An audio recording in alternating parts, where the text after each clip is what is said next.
We It's are Friday. live, episode 6 of Broadcast Delta. Let's get it. It's Friday. Yeah, thank fucking God it's Friday, dude. Jesus. One of It's those been a weeks. week. It's been a week. Yeah. Yep. Business. Business. Yeah. All right, we're live on YouTube and Instagram. Sweet. Good morning, everybody. We're a little late today. Yeah, unfortunately, we don't have Brendan today. Things didn't work out, but we will have him on eventually. Sometime next week. Lord willing, sometime next week. Exactly. Yeah, you want to go into it since it was kind of your idea?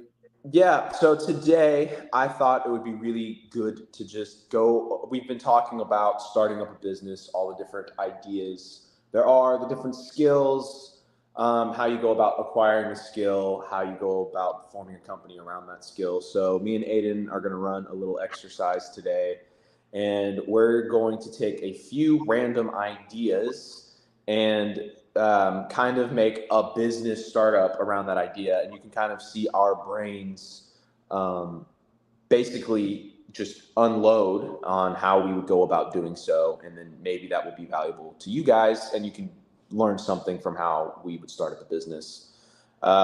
Does anyone in the comments have a business idea that they want me and Aidan to create a business from, or should we just create something from thin air?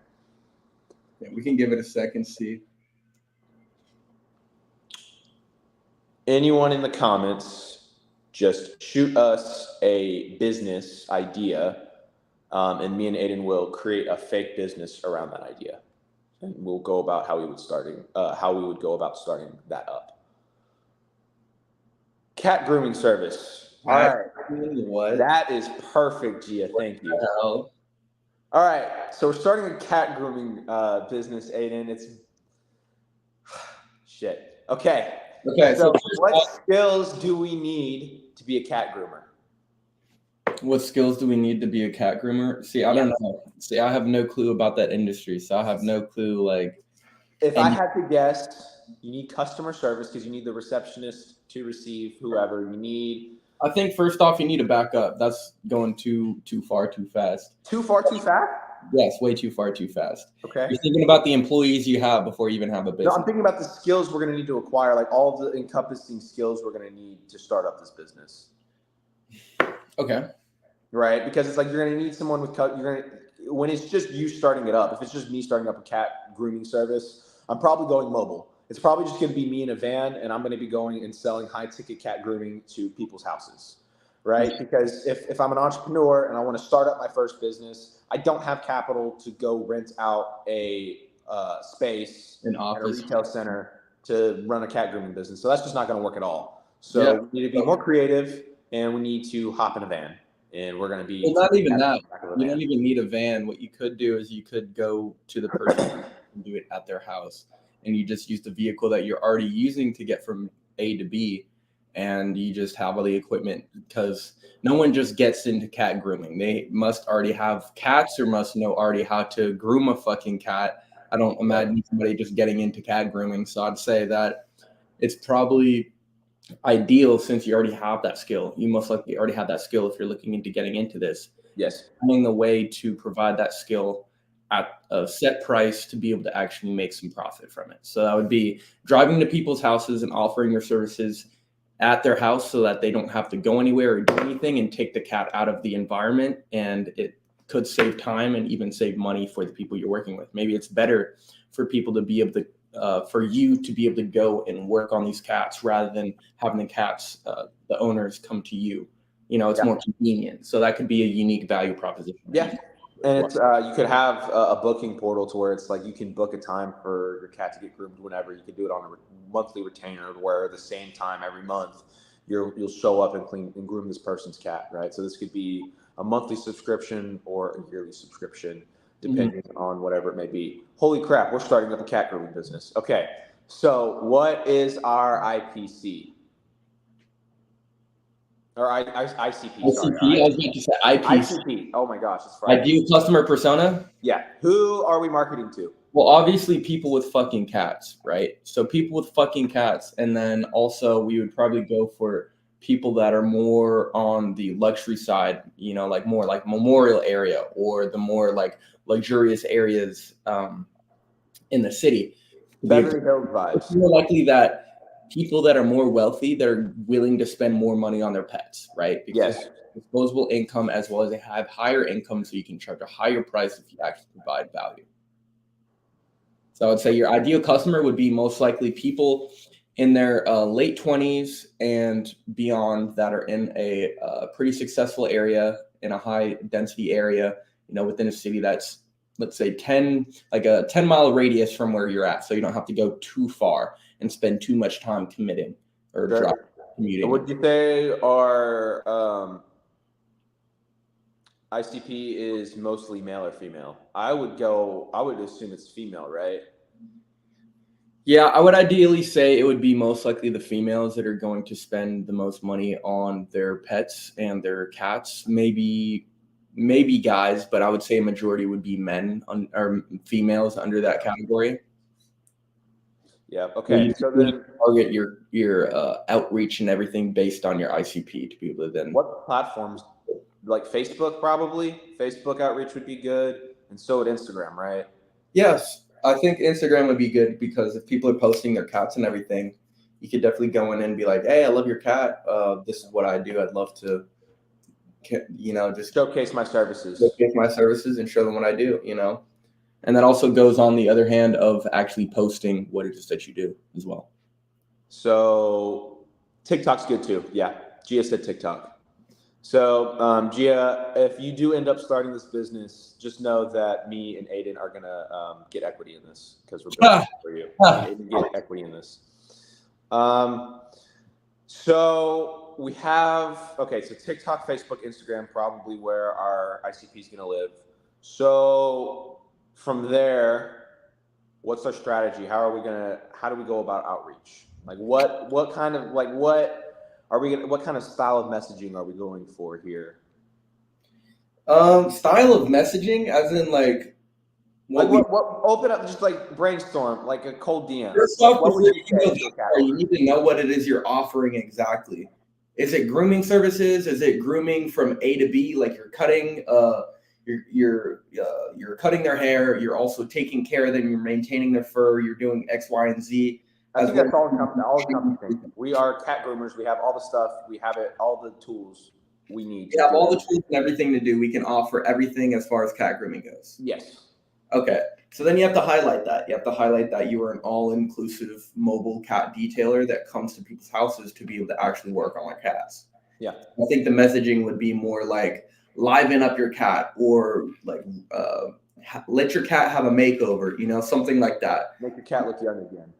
And you also got to remember, because it is more female based, you have to also target it in a female manner. You can't target it in a male manner versus a female manner. It's completely different. So you have to know. Different fonts, different branding. Different fonts, different branding, different messaging, different tone. Yep. So you have to really bring all that together to be able to exactly be able to market and message in the right way to the right people, your ICP, sure. Your ideal customers. Sure.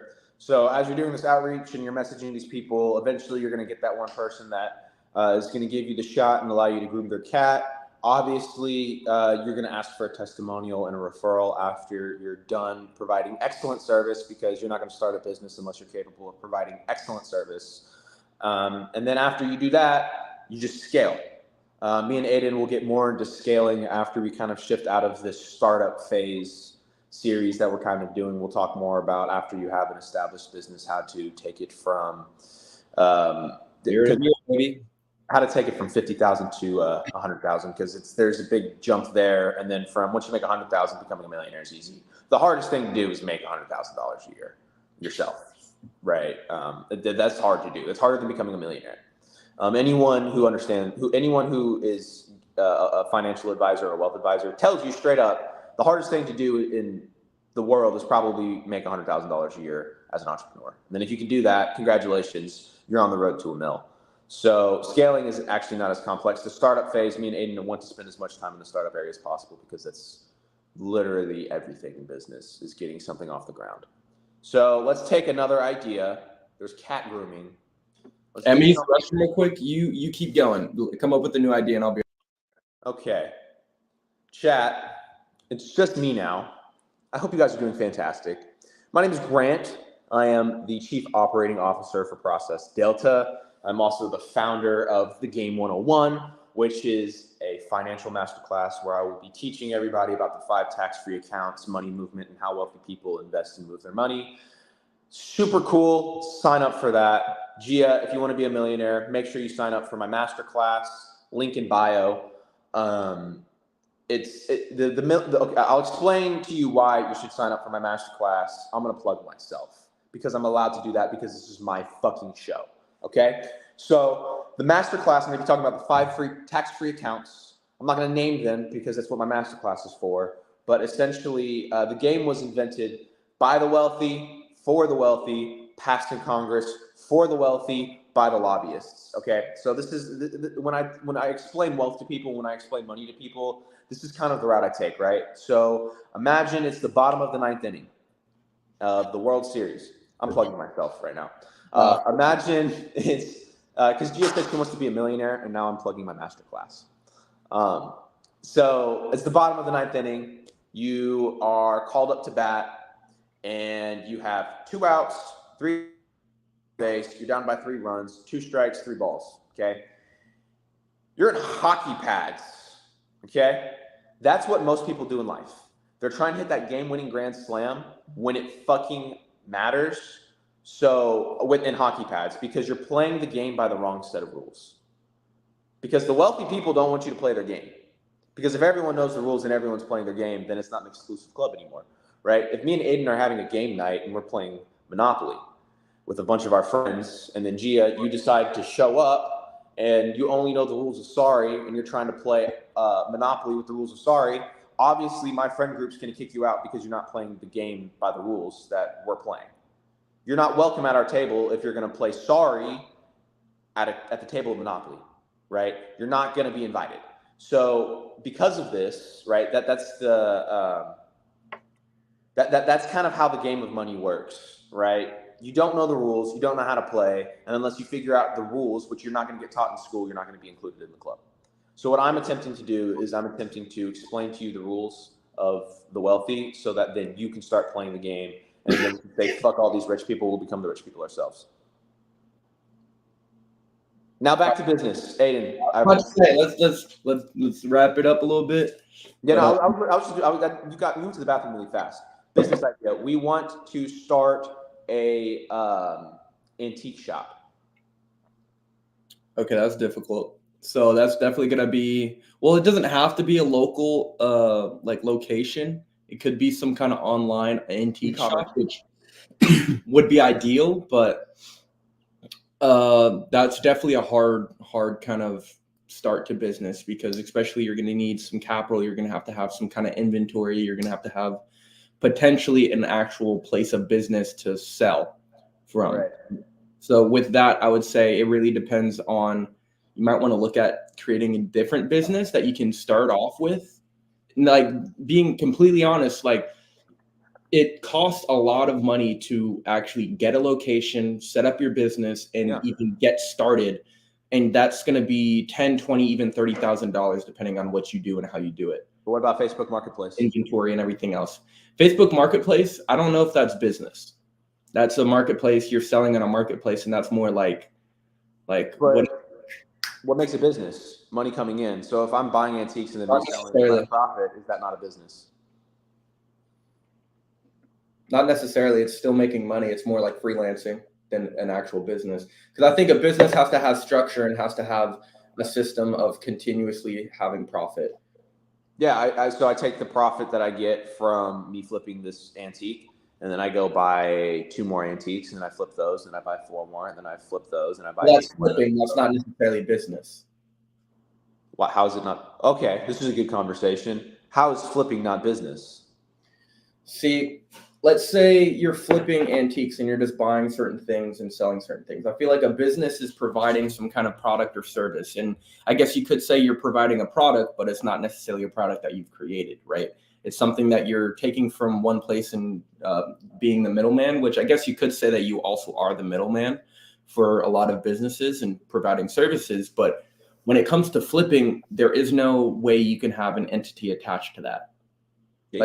Like as far as having an LLC attached to this and then being like, oh yeah, I sell on Facebook Marketplace and I only sell on Facebook Marketplace. Like, no, it becomes a business once you have your own domain, you have your own LLC, you have money coming in, and you have the products that you're selling on repeat on your own website, and you're marketing yourself and doing things that promote your business and not promote the products that other people are selling, because that's not attached to you. It's not attached to you at all.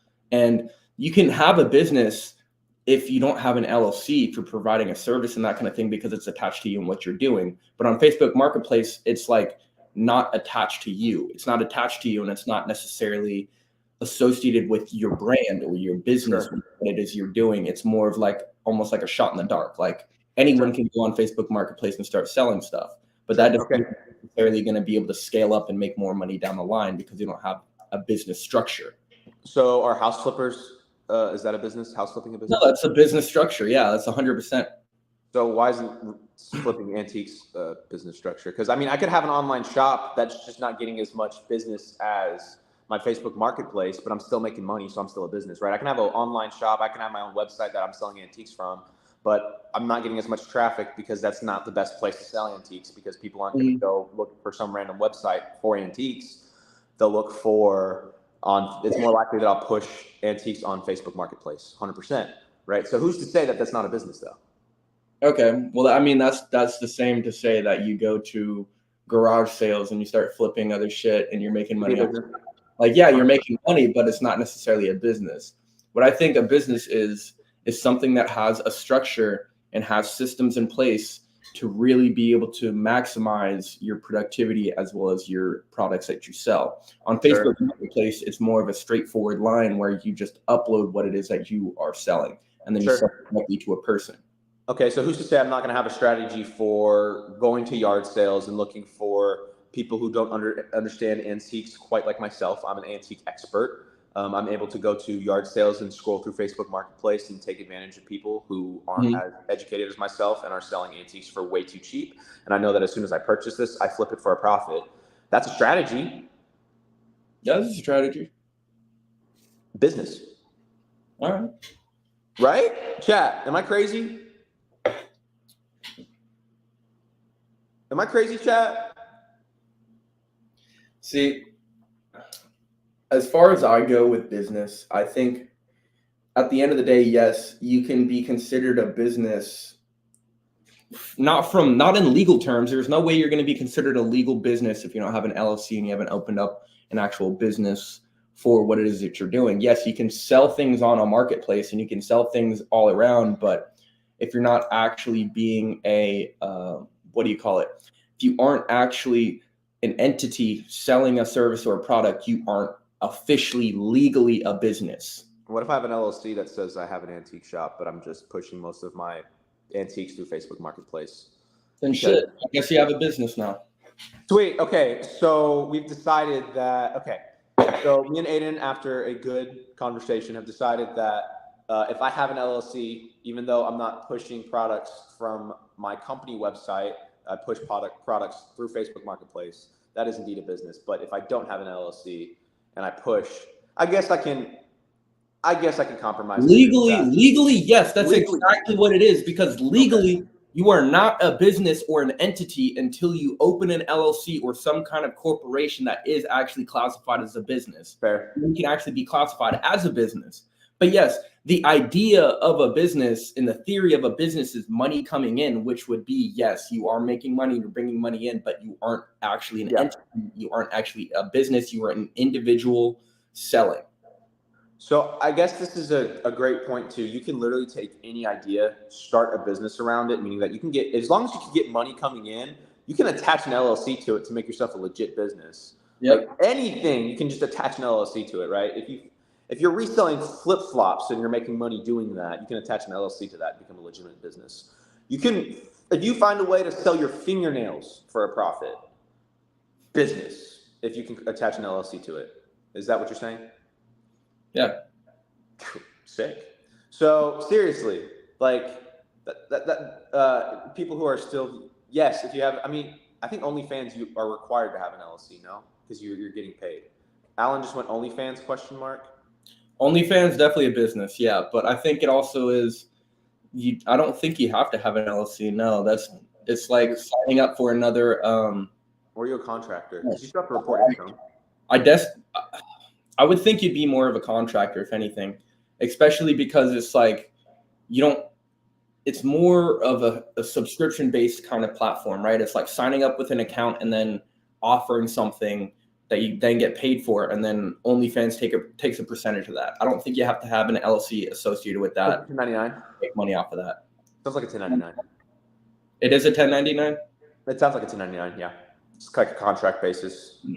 See, I don't know if that's like officially what it is, but I know that it definitely is money coming in, not necessarily a business, but I think it could be associated to a business if it's like an agency that's running all of this content that's being pushed out on the OnlyFans. Yeah. It's associated to that account. Then that would be a business, but I think it would be more of an influencer or a content creator, contractor. No, that makes sense. That makes sense. And then let's do one last thought exercise before we close out for today. Let's do one that's more realistic, one that people would probably actually do. Yeah. Let's go one that our good friend Brendan does, and then we can. Actually, this is a perfect segue into when we talk to Brendan on Monday, or sometime next week, hopefully Monday. He owns a pressure washing company. You and I are going to start up a pressure washing company, and then he can critique our startup as he operates a scaling pressure washing business. So let's you and I together create a pressure washing company. Okay, so from the very beginning, let's say you have nothing, you have no understanding of how this works, and you don't have the equipment. First off, you're going to have to learn everything about pressure washing and what that takes, right? You're going to have the equipment. You're going to have to first potentially raise capital to be able to use that equipment, unless you have people that you actually know that would be willing to let you borrow it until you make enough to actually buy your own, right? Yeah. So as soon as you buy or obtain these pressure washers and you know what you're doing, then that is exactly when you're going to start going around your neighborhood or people around you that you see their driveways like dirty or something. Be like, hey, look, I want to pressure wash your driveway for free, and all I ask in return is that you refer me to some of your neighbors or some of the people around you, right? And then you provide that service. You show what it is that you're doing. You show the quality that you do it, and then essentially you record that. You record the work that you put in, and you record the before and the after. You post that on your socials, you get the referral, you get other people to do that, and then you start charging a low price, lower than other people would at a higher quality, until you're able to then start racking up different clients and get a bunch of different referrals and having people come to you. Yeah, I mean, so our ICP are homeowners, really. That's it. Of course, anybody that has a fucking home and needs power washing, right? And not just a homeowner, too. You can think business owners, people who have real estate. Who own office buildings, who own retails, who own shopping centers, right? You can pressure wash there. In fact, you can probably, at first I would start in residential, but if you want to have a long-term business, you're going to want to shift over to commercial because they'll hire you on a retainer. Because these businesses don't want a dirty driveway because that's unprofessional. It's not appealing. Whereas homeowners, usually, at least in the neighborhood I grew up in, you see people whip out their pressure washers once every few years when it gets really, really bad. But these businesses always want to have shining driveways, so you can probably get them on a quarterly retainer. You'll stop by every quarter and wash their concrete, right? Mm-hmm. So that's where you probably end up scaling, right? So you start with your homeowners, and then once you have a little bit of capital and a little bit of breathing room to shift, start targeting those corporate companies, those bigger companies. Is there, in terms of marketing, do we want to get into that, or do we want to just let Brendan talk about how he's had success in his outreach? Because I would think that would be ideal for him to talk about, because like he has more experience in that actual industry. But I guess the last thing would be, at what point do you think someone should open an LLC for that?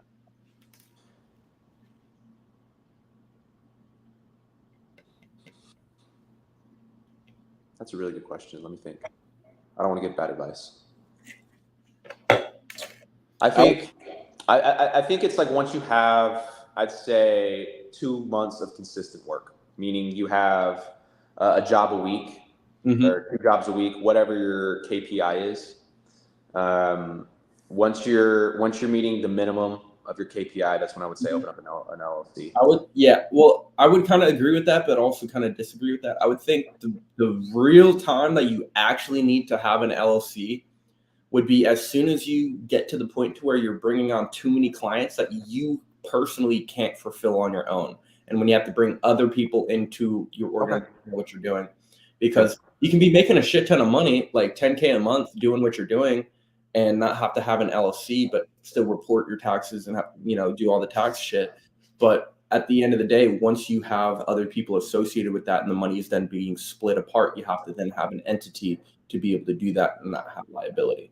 Please, though, if you want to play the game that I'm teaching on my end of things, make sure you're don't just think, I'm never going to open up an LLC because I'm making 10K and I'll just report my money this way. You're losing money by doing that. I can teach you how to keep your money. If you're making 10K a month, you're doing something right. You're doing something extremely right. So now the trick is, okay, you're doing something correctly. You're making 10K a month. The way to scale that is not by constantly looking for more clients. And that's the mistake a lot of entrepreneurs make. I need to, at a certain point, me and Aidan and our agency and our company, it's going to be to the point where us getting more leads doesn't change anything. Because if we're not structuring our money correctly, we're just losing it. Mm-hmm. So we're going to get more into that as things go on. We're going to talk to Brendan next week. And pressure washing, if that's a business you want to get into, or outreach on Instagram. Brendan has had a lot of success with that, so he'll share some cool things with you guys. Aidan, you almost ready to get out of here, bro? Yes, sir. Well, this has been a little bit of a short broadcast today, but we had other things planned, so this is kind of like a last-minute planning, trying to figure out what to do for y'all.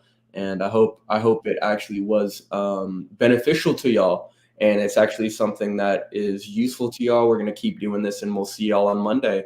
Give us ideas. Give us stuff to talk about. Drop them in the comments. Please, if you have questions, let me and Aidan know so we can answer them for you guys on the stream. Of course. Any questions y'all have, we'll go ahead and answer them, and we will see y'all on Monday. It's been episode 6 of Broadcast Delta. We will see y'all later. Have a great weekend, guys. Take care.